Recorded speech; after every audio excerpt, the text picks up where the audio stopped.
আমার ভাইয়েরা জার্মানায় মনোযোগ দিয়ে শুনবেন আল্লাহর গোলাম। মা জননী কত কষ্ট করেছে। আমরা যখন মায়ের পেটের মধ্যে আসছিলাম, ওই মা জননী 3 মাস যেতে না যেতে বমি করা শুরু করে দিল। মা জননী খেতে পারে না, মা জননী ঠিক মতো চলতে পারে না। সন্তান পেটে আসার 3 মাস যেতে না যেতে মা বমি করা শুরু করে দিল।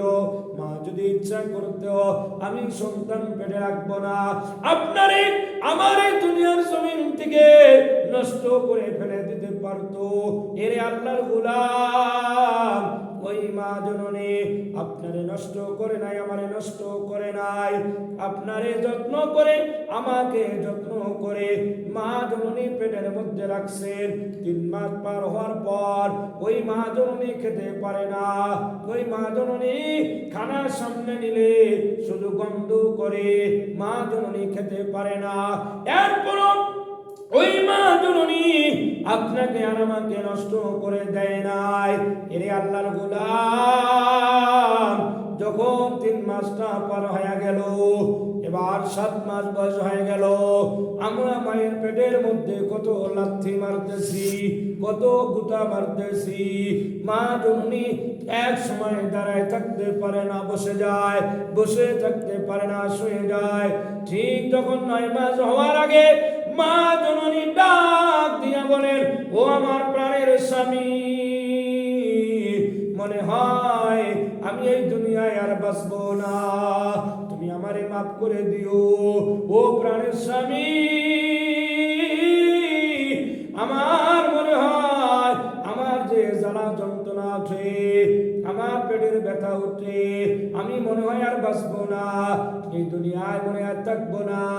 ও প্রাণের স্বামী, তোমার সাথে চলাফেরা করেছি দীর্ঘদিন থেকে, আমি যদি কোনো ভুল করে থাকি আমাকে তুমি মাফ করে দিও।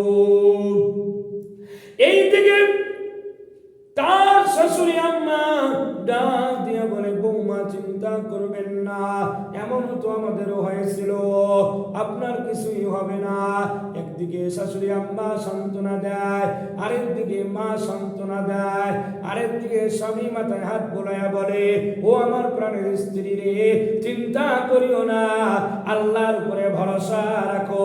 যে আল্লাহ তোমার পেটে সন্তান দিয়েছে, সেই আল্লাহ তোমার পেট থেকে সন্তান দুনিয়াতে আনতেও পারে। তারপরও মা জননী সমস্ত কষ্ট ত্যাগ স্বীকার করে আমরা দুনিয়ার জমিনে এসেছি, ওই মাকে কেউ কষ্ট দিও না। আল্লাহর নবী বলেন, আল জান্নাতু তাহতা আকদামিল উম্মাহাত। ও আল্লাহর গোলাম, মনোযোগ দিয়ে শুনেন, আল্লাহর নবী বলেন, সন্তানের জান্নাত মায়ের পায়ের তলে।